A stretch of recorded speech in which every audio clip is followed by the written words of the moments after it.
Welcome back to more Breakout Series action here at event number 2. Cameron Davis, Wonder Chef. Let's get back into this things. Matches have taken a little bit, so we're going to be going back, not in time, but back in the bracket to another quarterfinal. This time between Skill Issue and Portland Burnsiders. Yeah, not to be confused with Portland Deathsiders. Yeah, they're just doing this to confuse us. This is the original team, though, Portland Burnsiders, one that I believe was here even all the way back from Halloween Havoc. So they are a tried and true team in the Breakout series. They weren't on broadcast last time, which is unfortunate, but they're here this time, and we're going to see a whole bunch of teams that we didn't get a chance to see, which of course makes me super pumped. Yeah, exactly. And the winner of this series is going to be going up against IQ in the second semifinal. IQ have been waiting very, very patiently. They won their previous series against Iron-Blooded Orangutans 2-0. It's been almost all 2-0s. That's not true. There's been a lot of 2-0s, though, in the bracket now that I'm looking over everything. But yeah, Skill Issue versus Portland Burnsiders. And Skill Issue, they ended the previous event in, let me count, 6th place, 50% win rate. They lost to Tekka Dynasty, who, as we remember, got second, as well as Bozos, who were there, ended in 4th place. So, they lost to eventual good placing teams, but, still, there's room for improvement for sure. Yeah, it's a weird kind of reform of a team, Skill Issue. Same thing with a lot of the different teams that we saw in the last tournament. Portland Burnsiders have been pretty consistent throughout the entire both seasons of the Breakout series, but particularly Skill Issue, there was one version of Skill Issue that had a bunch of players that are no longer on it anymore. So it seemed to me like last time it was a little bit of a kind of readjustment where they're like, okay, let's see how we do together as a team. And there were some really good moments, but it wasn't quite enough to beat some of these really dominant teams that we saw last event.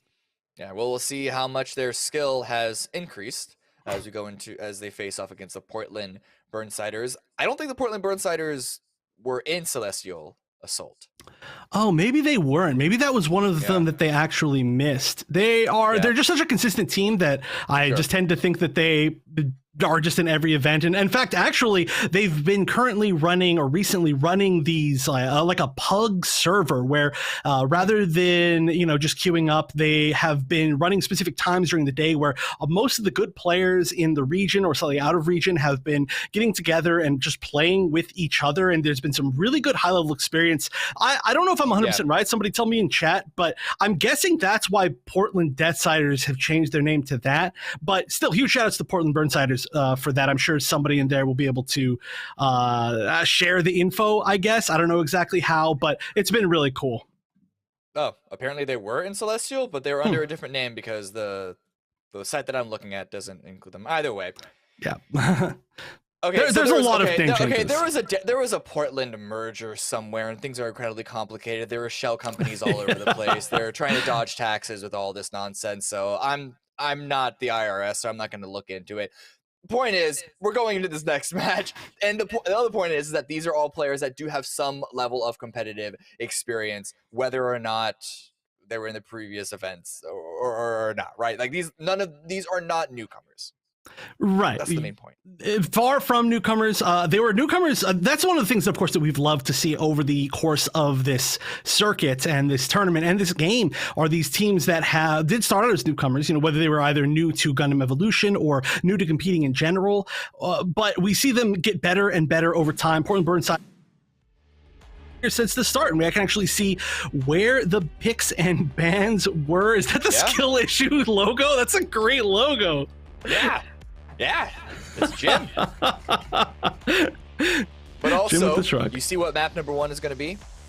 Oh, I do! Let's go! That will be, of course, Colony Trading Post, the newest map in Gundam Evolution for Season 2 of Gundam Evolution, and the newest one added to the competitive map pool here in the Breakout series. We only got a chance to see it once, but I am a big fan of this map. Visually, I am just so jazzed for actually that map and the second map we're going to see, Harbor City. We usually talk about how much we love seeing the scale of things, being able to, you're like, wow, there's buildings around me. I'm in a Gundam. And both of those maps, so good for it. Yeah, exactly. Listen, we have Colony. We saw some new Gundam already. Chef is a very, very happy boy today. And we're like barely halfway through the bracket at the moment. Not even, because we have to go back in time. Right. Yeah, we had to, we get an extra match, and they're rewarding us for the extra match by playing some cool maps. Exactly. Of course, we're going to be moving to Underground Command Center as our decider. If we do get to a game 3, you were right. We usually do get a lot of just 2-0s. Regardless if it's close or not, it seems like if you have that slight edge, you do end up getting the 2-0. So we've seen a lot of, the infamous close sweeps, as they say, but that does happen a lot here. Yeah, I also note that we don't have a domination in this best of 3 series. It's going to be destruction to point capture, and then back to destruction if we do hit that third map. So point capture and destruction, I mean, correct me if I'm wrong here, but they are a lot more similar than domination is. So it seems that, well, one, neither of these teams are particularly keen to play a domination map, but also there's not going to have to be any sort of like reframing of your strategy. It's just going to be a more similar flowchart process from map 1 to map 2 and then to map 3. Right. I would totally agree with that, especially with the 3 maps that they did end up choosing. Maybe aside from like Flak Fort, these are probably the most open maps in the game, at least for some of their points. So I do feel like both of these teams overall probably decided that they did not want to play the close-up game. They didn't want to play on a map such as maybe Quarry, for example, that has a ton of tight angles, even though it can have some longer angles. They just went for the full-out, like, okay, we're pushing down this long open area, and we're going to see who's better with either the Gym Sniper or the Turn A or whichever long range you want to use. Yeah, exactly. We're currently waiting on a player before we get this next event, this next series started. But we're just going to hang out for now. And while we wait so we can get in the second that player has arrived, is there any particular... So in Colony, we've only seen it once so far, but is there anything, whether it's in terms of unit composition or even just playstyle, that makes it stand out amongst the other destruction maps, or is it kind of just more of the same? Well, I think it's just a very strange map in general. Of course, they added the mechanic of the raising and lowering walls that change the angle that you get on the actual bomb sites. That's kind of the selling point of the map, and that is kind of strange. But I would say the most strange thing about it is the fact that the relay for especially the very first point is very out of the way. So teams have to make a really dedicated decision. Are we going to defend the relay, the waypoints, or are we going to just sit on site, let them take that, and then push us from 2 different angles? And we only got a chance to see it once. It's there's another map that has a similar sort of waypoint it's another destruction map. It's not in the current competitive map pool, but it's another one that's like on a moon sort of space where that waypoint is like way off onto the side. So yeah, I mean, it's different this time around. Yeah, definitely compared to Underground Command Center and Quarry, who the waypoint is like on the way to the sites for destruction. Right. Yeah. You have to make a really tough decision. Usually, I think we tend to see the good teams kind of just hold on site and defend from 2 different angles, but that can be really tough. So that first point tends to be a little bit more tough for the defenders, and the second point tends to be much more of a choke point. But I also don't know exactly what these teams are going to be running. So honestly, as usual, this is just a huge, like, well, I guess let's just see. Hopefully we can see soon. Yeah. I mean, we've only seen it once, right? So that's not nearly large enough of a sample size to make any sort of real observations. But yeah, I see what you mean with the waypoint. If it's off onto the side, it sort of gives you a decision you have to make, and it does make sense that the defenders would just give that away to the attackers, because it's not so much that you are splitting your forces, but it's when the attackers choose one of those 2 forces to deathball over, they have to then respawn before they can come back, which is going to be an immediate, like, half the defensive unit is gone to defend the actual site with. And the way that fights happen, if there's an advantage, it's almost exponential unit wise rather than linear with like adding 1 or 2 more. We're going into the map, we're going into the match. It's Colony Trading Post. And we are going to see Skill Issue on the left with Portland Burnsiders on the right. As far as team comps, it looks like we are going to have another Barbados on the side of Portland Burnsiders. The comp on the side of Skill Issue, I would say, is pretty much a core comp. It's pretty much what we'd expect to see from most of these teams. Yeah. Burnside, I mean, it's the same comp. It's just the melee unit that's different, unless I'm missing something between the 2 sides. But here is going to be the first point. Burnsiders not holding any sort of forward position, not holding the waypoint either. Instead of just trying to hold the site itself. On the one time that we saw this map previously, this was where all of the action happened. So we might just have that happen again. Well, let's see if the offense is deciding to try and take that waypoint. It looks like we're going to see a push basically towards the waypoint, but not... Oh no, one person defending. You see, that's the issue there. Boondiggles actually was defending that waypoint, gets killed, and now there's a full run back. And like you said, it's going to end up being a 4v6, a 5v6, depending on how many other suits go down. And the respawns are going to be so quick for this offense.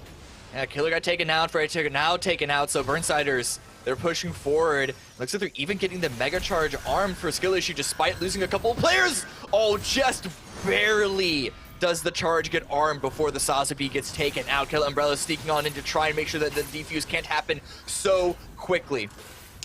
Yeah, Killer Umbrella is going to pick up a little bit more health, and this is one of the hardest defuses in the entire game. You need to clear out the entire top floor because there are grates you can see right here that you can totally shoot through. So you have to clear out the entire top floor, then the bottom floor, and hope nobody rotates back up top, and then get the defuse. It's just so difficult, and right now we're seeing Portland Burnsiders have a tough time with it.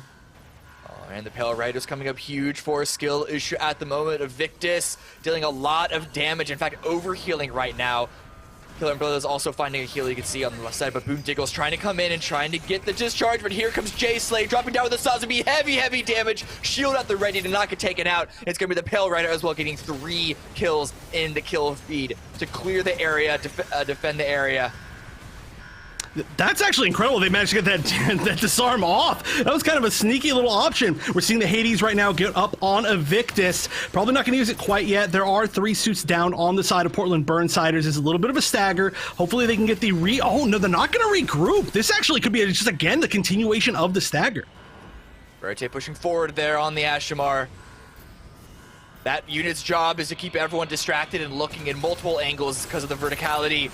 But Neo Nile trying to find a nice angle of attack of their own to deal some damage to try and break on in, because that bomb is 25 seconds away from going up and they need to get the defuse. They snuck one previously, but can they do it a second time? This is also a tough one. You're so out in the open if you're trying to defuse here. Nice! The Hades gonna take down Fuerte, gonna take down Boneskill, the Bonekill. There are just so many. Yes, that is exactly what you want to get out of that G maneuver. Huge play from Neo Nile. Stalls for a second as the G maneuver goes down, but didn't have enough time with all that damage to get the defuse. The bomb went out, and we have 2.5 minutes added to the clock, looking at 4 minutes total to go to the second site. And down here is where it can get very difficult. There are a lot of choke points. There's a lot of close range fights. The map changes completely down here, and this can be a very difficult waypoint to take, but oh!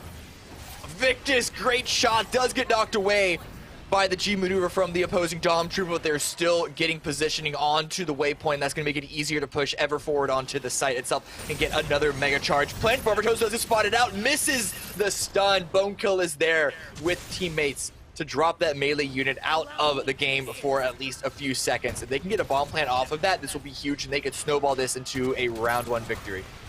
The question is, are they going to go for B or for A? Both of them are very hard to retake, but in different ways, depending on your team. It feels like their team is going to be very strong at defending B, and it does look like that's the plan for the plant. The Mega Charge will go down, and look at this. We're going to see Boondiggles just holding this site. Oh, getting the slam! Very nice! Not quite enough, though!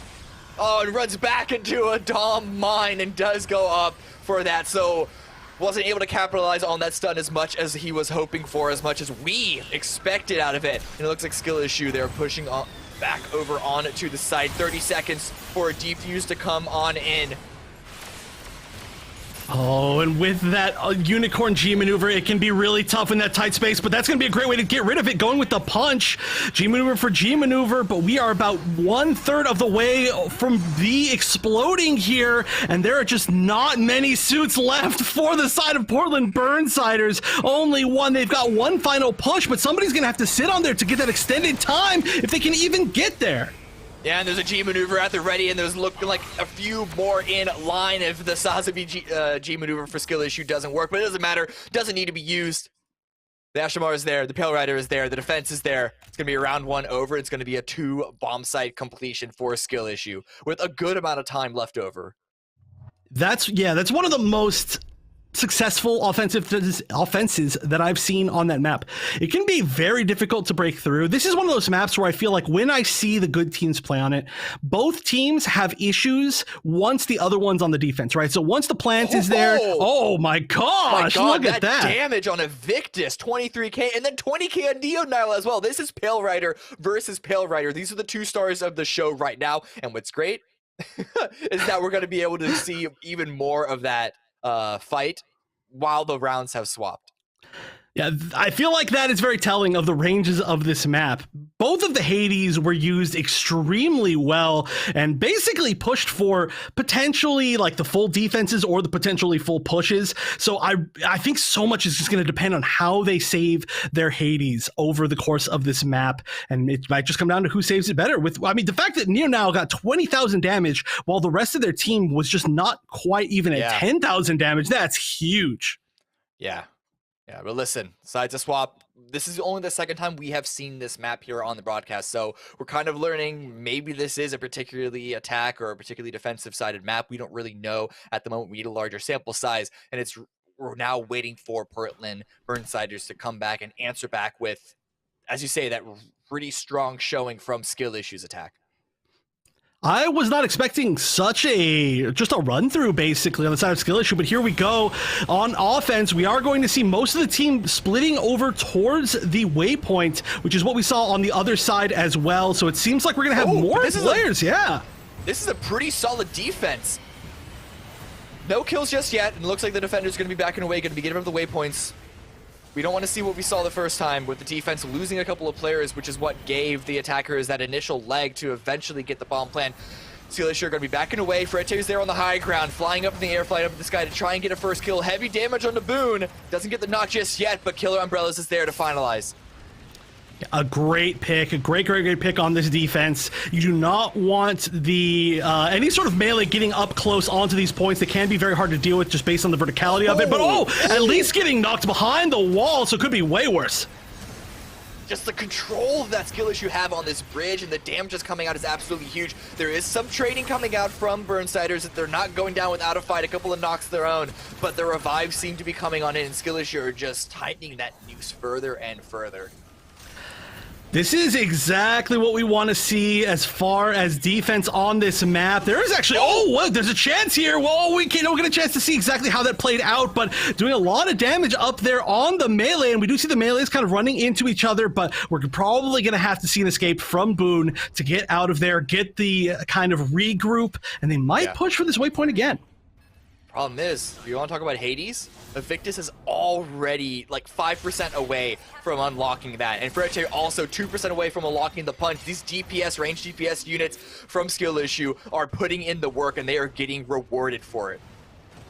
We also see the ARC-78, which is a pick that we haven't seen throughout pretty much the rest of this broadcast so far, but I really love it on this mid-range. I love these little shots here. The punch can be a perfect angle for this little hallway. It's going to cover pretty much the entire thing if they decide to push through, but it looks like there's going to be a little bit of a retreat on the side of the offense.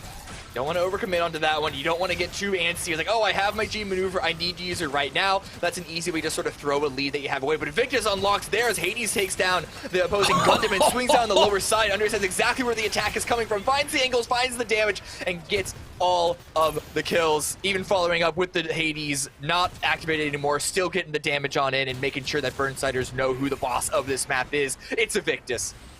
Invictus has been clearly, I would say, the MVP of this map. Of course, GENL as well, doing extremely well, but just overall getting a little bit more value out of those Hades, pushing them back so far with that. They've got another chance to push here, but there's actually a flanker. Oh, Forte manages to get out, was scared of getting flanked himself. Full Transam activated for Killer Umbrellas. This is alive for now, gets a little bit of damage, but does look like nothing's been fully finalized just yet. Frete and Invictus are getting kills in the kill feed, so this action that Killer Umbrellas is involved with is not for nothing. He's still working as that mobile distraction that you really want those melee units to be, pulling attention away from the range DPS, and Invictus is capitalizing heavily on it once again, as expected. 83 HP, no worry at all.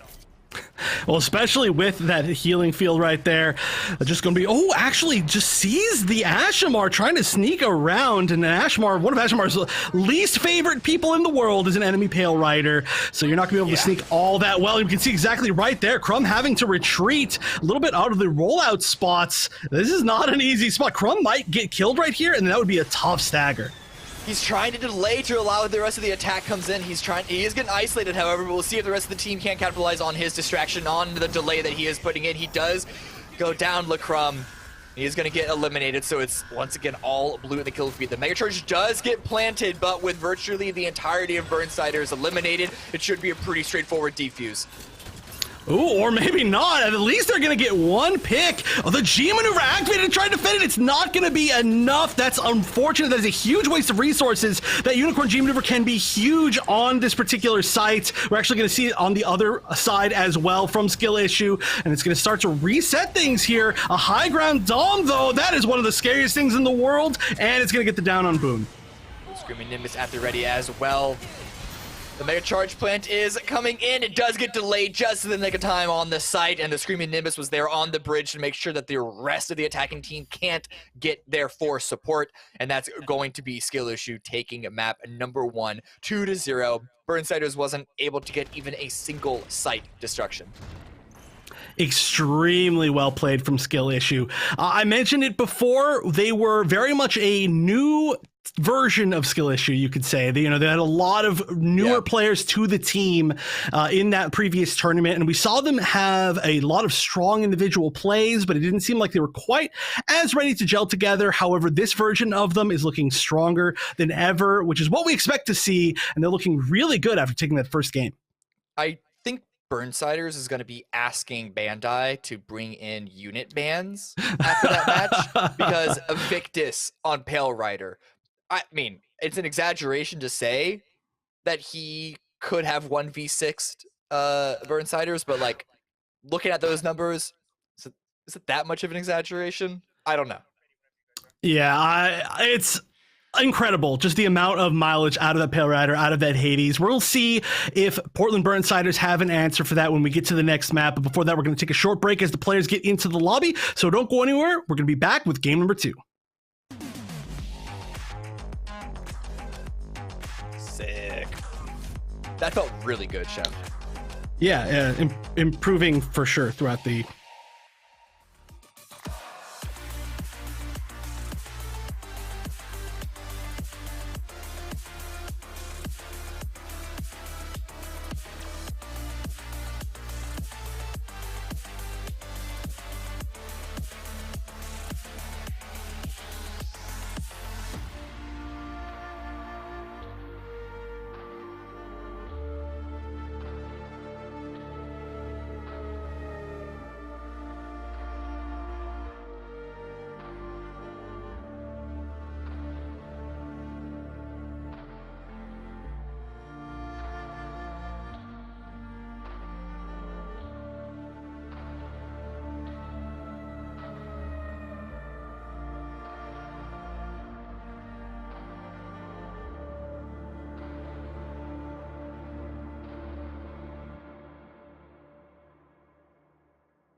wanna cry.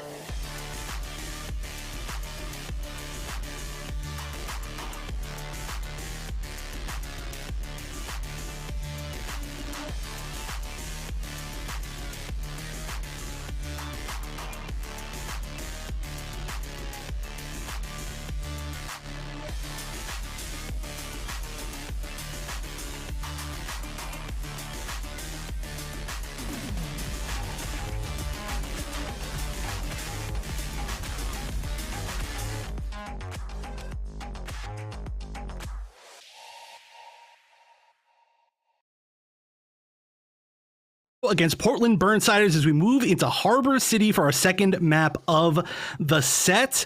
And I expect that we're going to be seeing some sniping. Yeah, and it's, okay, Invictus. I'm actually happy about this because Invictus dominated for skill issue on the previous map. The logos at the top are flipped. Flip that around. It's skill issue on the right. It's Burnsiders on the left. Neo who was the opposing Pale Rider, went to the sniper. We have actually Fuerte, who, it's weird, they're doing a lot of swaps over. Fuerte was the Ashamar, is now on the sniper. Now it's Killer Umbrella, who was the Exia, who is on the Ashamar. I mean, this one can show how the versatility of all of these units, but it also shows that map to map what it demands as far as your teams that are, or your members that are like more close range versus mid range versus long range. That has to adjust, and you sort of scale your team, the units that your team plays on with that. Yeah, and these teams are very, very good at that. I'm actually very excited to see Fuerte's Gym Sniper. They were extremely strong on the Gym Sniper in the previous tournament, and I'm also very excited to see Neo Sniper because their aim was so good. You know, the left clickers in this game are very scary left clickers. So I'm excited to see how that transfers over to the Gym Sniper. Never seen it before from them, but here we go. We're going to push out, and who's going to get the first Gym Sniper pick? Niles looking for the angle.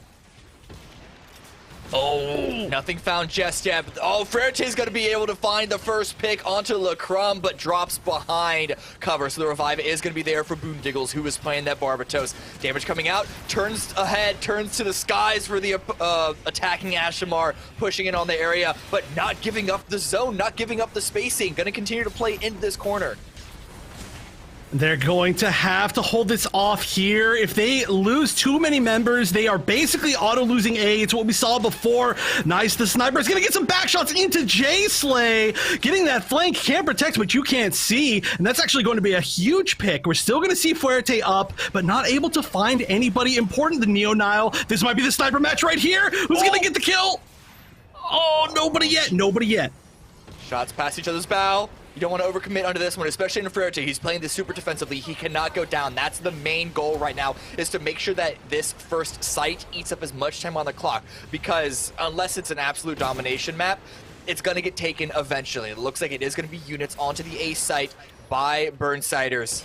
You're now trying to find more damage to just keep the defenders pushed back away from the site itself. This is one final push. Yeah, they're going to have to make this count. There's only one tick left. They are going to get Neo down. They're going to get Awkward 5 down. This is a really successful push. They're going to get Crumb down. This might be the hold. Very few teams choose to push back this much when there's only one tick left on A, but it looks like the reward is going to be huge. We're also going to see right there the turn A G maneuver, the butterfly being active, not being used quite yet, but that can hold for so long, especially once they get to that previous choke point, and they're going to have to push all over again. Oh my God, the fact that the defenders actually took back that site once it hit 75%, and you saw Killer Umbrellas on 6 HP with the Barbatos right in his face, but here it is going to be the Moonbeam G maneuver at the ready. This is such a strong position for it to be used, and it's the whole reason you could argue why this unit is picked. Not a lot of kills with it, but it's the damage and the just destruction of the spacing that the Burnsiders wanted to use to attack on this. We have a minute and a half left, and the fact that they haven't taken the A side just yet shows how strong of a hold this is for skill issue. That is beautiful to see. I'm surprised they decided to use that G maneuver right away, but that means that they're really confident they're going to be able to hold A. Again, no picks. Bonekill, I always say that name wrong. Bonekill will be down, and there we go. Great pick on Tilter. Sick headshot. Make sure to confirm tilter as well. And this is going to have to be the push.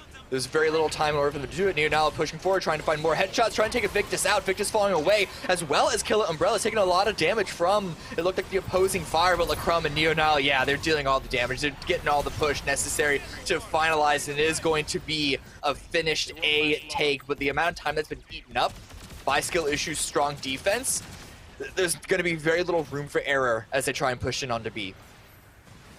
There might be a bit of a downside, though, for the defense here. Using the G maneuvers to try and hold A longer and then not getting the full hold means you have that many less resources to hold this super important choke point. But there's the punch, and that is going to take down Crowderly and kind of Madigan. And there's going to be a third and a fourth. That punch led to basically an entire team wipe here. There's no way that Niall's getting out of that. Amazing strategy usage there. Ashmar was there for the punch, and Invictus was there for the follow the damage. The Crumb has swung behind enemy lines to try and get some damage, but doesn't even find the first tick before Frerte. And Killer Umbrellas was able to get there to stop him. And that spacing, it did sort of disrupt the defender's hold of his initial choke just a little bit, but it looks like they've stabilized again. And just Burnsiders aren't really able to break through still. Neonile very, very low already, and it's a Victus with another kill. I mean, not a full kill just yet, but it's still a knock. Ooh, that's tough. You do not want to get staggered in this particular spot. There's also not a lot of verticality that can be used. We're actually going to see Crumb switch over to the Mahiru, and oh, this could be really interesting. Full accuracy in the air. Can we get a pick from the air? Not quite. The healing from the turn A Gundam worked really well, but this is the start of the push. Oh, Neonile and Crowderly going down. Same with Boone. That's going to be the stop of that push, probably. Wait, no, there's a pick. Oh, they were able to get the revival, and Boondiggle's out in the open, so he's going back in with his longsword, trying to get some more stuns. Doesn't find anything, though, has to fall away. And so even though the trades are looking good between the two squads, the actual line of scrimmage is not moving very much at all. Cullen Brothers is coming back, retreating back into his team. But again, just this Ashamar presence, being able to fly over this, deal some damage, and then return is huge.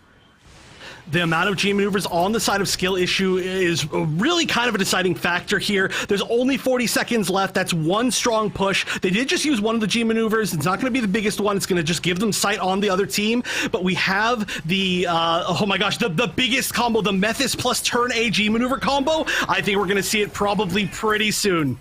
Yeah, it's activating right now. Moonbeam dealing heavy damage, getting multiple kills. It's 5 down. It's all onto Boondiggles. And where is this last player? I think he's tried to run to B to get some presence on the site, but has to run away to get the healing. Can't even get onto the site itself. 10 seconds left, is staying alive, but needs to touch the site at some point in order for the rest of the team to follow up, because I don't know if there's enough time for anyone else to touch that site. Crowdy tried to jump on in. He's on it, but he's down almost immediately. You know, a great attempt from the entire team there. Almost everybody got on point at some point. They really hustled to get back there, but at that point, you're really putting yourself in just too much danger, and a great hold there on the side of Skill Issue. All right, it's community, everybody out in chat. I have a request for all of you. I need somebody to decide on a name between the Moonbeam Butterfly Turn A G maneuver and the Methis Boost G maneuver. Like, somebody figure out a name for that combo. I'm waiting for all of you to decide it, because that is the classic now, and that is disgusting when it goes off. Ooh. Looking at the damage numbers right now, and it looks really even. Unsurprisingly, Evictus is in the lead, but Killer Umbrellas is not that far behind, and it's still good numbers from a lot of Skill Issue. But on Burnsiders, it's Neonile and no one else. I don't know which came first, the chicken or the egg. Like, are they not able to get the damage, or like I don't know what's causing that, but that is definitely a big hole in I think what caused their struggles the previous round. I agree, and I gotta say, Niall is incredible. Those damage numbers, and just the shots that we've seen from Niall, yeah. Just a player that is for sure one of the MVPs for me so far from what we've seen throughout all of today. But I agree with you. They just need to get that one little coordination. Even when they managed to find, I feel, the picks, they didn't get the push from it. There was that one moment where you said, oh, they're getting picks, but the line of scrimmage that you said isn't moving. I feel like they need to be able to coordinate that push. We'll see if they get an opportunity, well, I mean, in another game, because right now, of course, they're going to be defending. Yeah. It also could just be skill issue able to just defend that much better. And again, it's all, oh my god, okay, very forward positioning here, and Lacrum there on a unit that you rarely ever see, trying to just zone skill issue away with all of these grenades. But again, it's going to be another pretty quick fallback just because of how open that spot can be. Oh, great shot for it, taking down Boondiggles with that sniper, and that's going to be the first pick to try to facilitate that offense. Oh, another hit, just continuing to get more and more. That's exactly what you want to see out of the offensive sniper here, one of the most important units. And look at this, you can see Crumb getting pushed back so far, going to have a tough time dealing with any sort of airborne unit. Oh, yeah, Invictus there just making sure that he disrupts the entire defensive setup. You want that Ashmore to go into the back line and just make sure that no one can stay comfortable. Just keep everyone pushed away. Almost being like a defensive lineman, if you want to continue to use some meat sports analogies. That's honestly a good way to put it. But it looks like the A is going to be taken as expected. We're going to see the Portland Burnsiders push back and try to hold this. Oh. Umbrellas, he has jumped all the way past enemy lines. It looked like the rest of his team was just trying to set up in the choke point, and he wanted to go for some action. So potentially a little bit of team miscommunication there. But we'll see with the rest of the squad if they can find an opportunity based off of that. It seems that we're still going to be hanging out on the bridge. Jay Slay taking a lot of damage. Despite Sazabi being one of the beefiest units in the game, you can't outlast opponent's aggression forever. Yeah, especially with the current team that they have. This is a really high damage team, and there we go. Awkward high five going down. There is trades on both sides, though, so this is not completely undoable as far as the push. Forte going down, but probably going to be the safe place to get picked back up. This might be the opportunity that Skill Issue needs to push forward. They only need one tick again, of course, on this point. Someone's there. Someone's trying to contest that and raise that up. Yeah, I knew it. I didn't even have to look to know that it was Killer Umbrellas. He just keeps going back behind enemy lines, and actually, is that a trade? He's able to get a knock onto the Sazabi, and that's not going to be a revive, so that unit being down could be an opening for the rest of the team. But I think Killer needs to just calm things down at this point. Not getting a lot from those constant rushes into the back line. Might just want to play with the rest of the team, because again, they only need that 25% tick. 3.5 minutes, there's a lot of time for them to do it, even if they take it a bit more slow. That is very much like a ranked strategy, but against coordinated teams, they are not going to let you get that sneaky little one tick in the back line, and it might just be, again, we're going to see the same strategy, but Kill Umbrellas is going to, oh wait, well, it was going to go down, actually, 3 people on the side of Portland Burnsiders going down, because they all turned around. 4, only Boomdiggles and Crumb left up, and Crumb's not going to be that good in a 1v1 fight, just based on the suit. That's probably going to be the point, just needs to get everybody off, and that's all they need. It worked this time around. The timing of where the rest of the team was to follow up on that turn away from that initial choke point to follow the Exia gave the rest of Skill Issue that window to push on it and follow up behind it. Killer survived long enough that, I mean, wasn't eliminated immediately, and it just all fell apart from there. I really thought that Killer Umbrellas was going to die, but that health pack in that little corner saved them so well, and yeah, that was exactly what they needed. They needed that coordinated push alongside that distraction in the back, because sometimes getting the other team to turn around is more important than anything else, and it seemed like that was that particular situation, and then they got the full team wipe, they just got pick after pick after pick, and that was just exactly what they needed. So really good stuff from Skill Issue. They are going to be moving forward and just continuing to show us how they can do against a lot of these other teams that we haven't even seen yet. Of course, we've seen Mafty, but they still have to deal with IQ. They have to deal with the version of Tekka that is here. I think they're called Last Minute, but they're looking definitely to be a contender in my eyes. Yeah, so Portland Burnsiders, because they lose this match, they go down to the losers bracket to face off against allies who have been waiting for quite a while. So we'll see if that works in their favor or not. While Portland Skill Issue, advance into the next semifinal against IQ, which I believe I believe that's the match that we're going up to next. Am I correct with that one? Yes, okay. Yes, we're going Skill Issue versus IQ next. We got to get that one set up. So in the meantime, we're going back to a break. Thank you very much for sticking around with us. We have a lot more Gundam Evolution action coming up after this.